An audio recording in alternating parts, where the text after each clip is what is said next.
Donald Trump yesterday was at Mar-a-Lago, and a reporter for the New York Times, Michael Schmidt, was in the bar, and Trump was walking by, and he said, "Hey, let's talk." And they had this conversation, and almost a half hour long.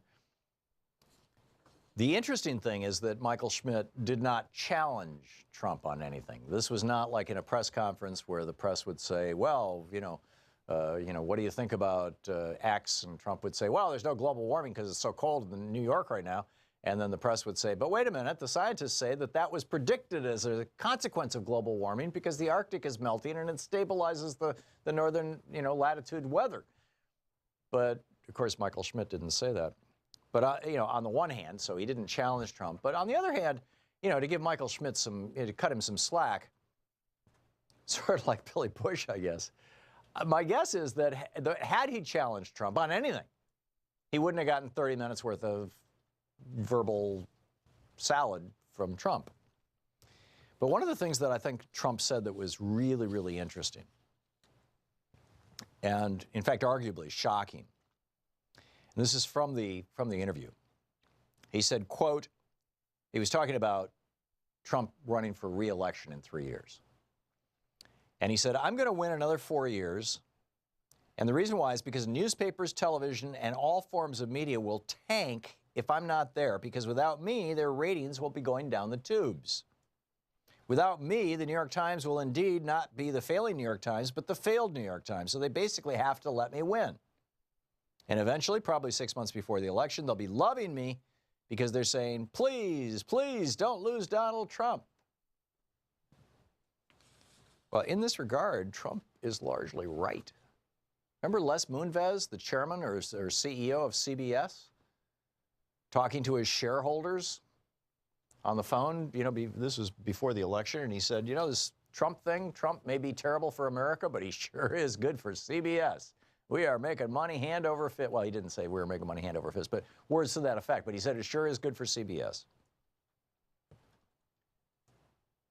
In the first hour of the program, I was talking about how even the video game you're playing on your cell phone that you think is just a damn video game, but in fact is spyware that's listening to absolutely everything around you all the time to try and figure out what TV programs you watch and when and what your habits are like, because data like that is saleable now. And I mean, arguably, the Cambridge Analytica buying that kind of data about us, principally from Facebook, this highly sorted, super detailed, highly personal data on every individual voter in the United States is how Trump became president. But everything has been turned into data and money from data. It's like we have financialized everything. Education in this country. It used to be understood that education was there for the benefit of society, right? The reason why we have schools, the reason why we did the whole, let's have free primary education, K through 12.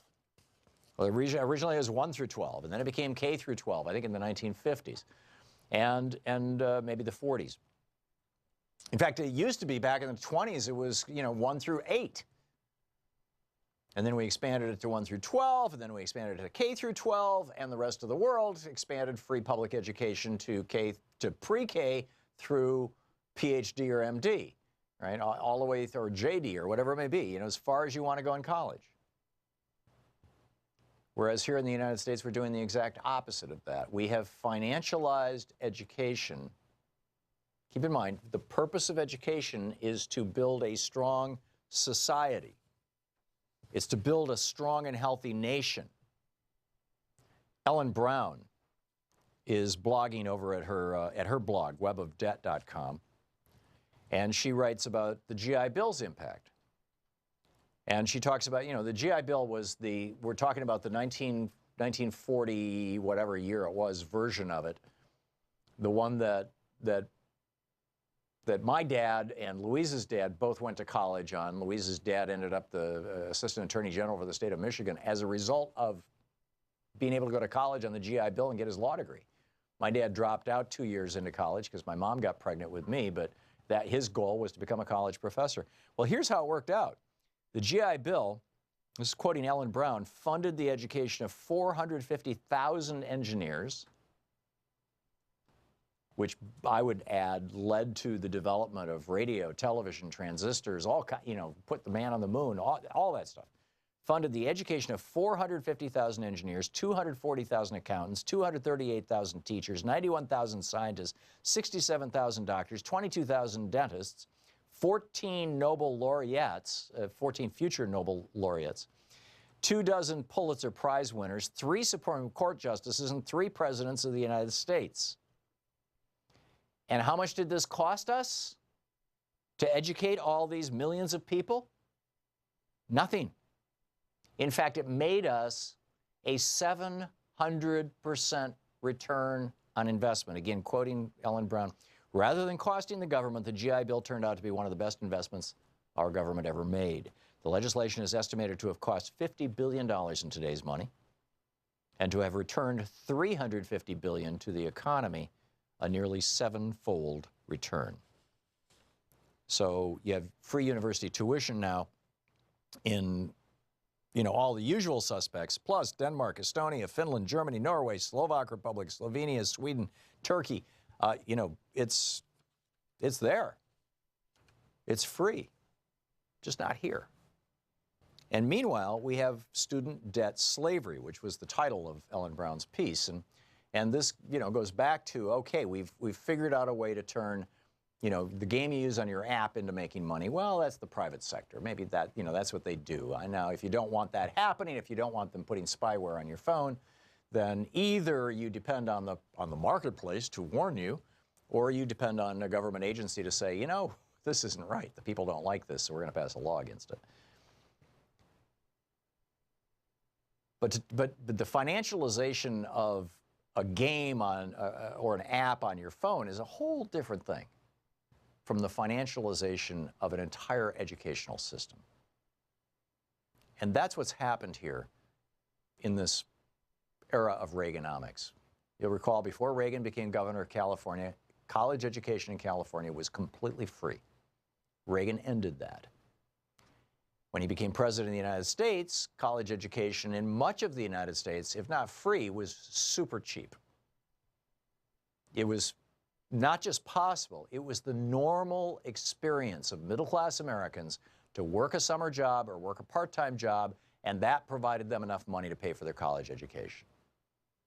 Prior to Reagan, college debt was, in this country, outside of graduate degrees, was virtually unknown.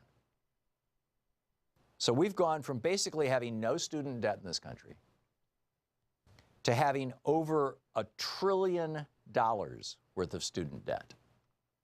Ellen Brown points out slavery by debt has continued to this day and is particularly evident in the plight of students. Graduates leaving college with a diploma and massive debt on their backs averaged $37,000 in debt last year, 2016. Government student loan portfolio now is $1.37 trillion, which is the second highest consumer debt category behind mortgage debt. More people owe more money as student debt than as credit card debt. Student debt has risen 164% in 25 years, while wages, median wages, have only gone up 1.6%.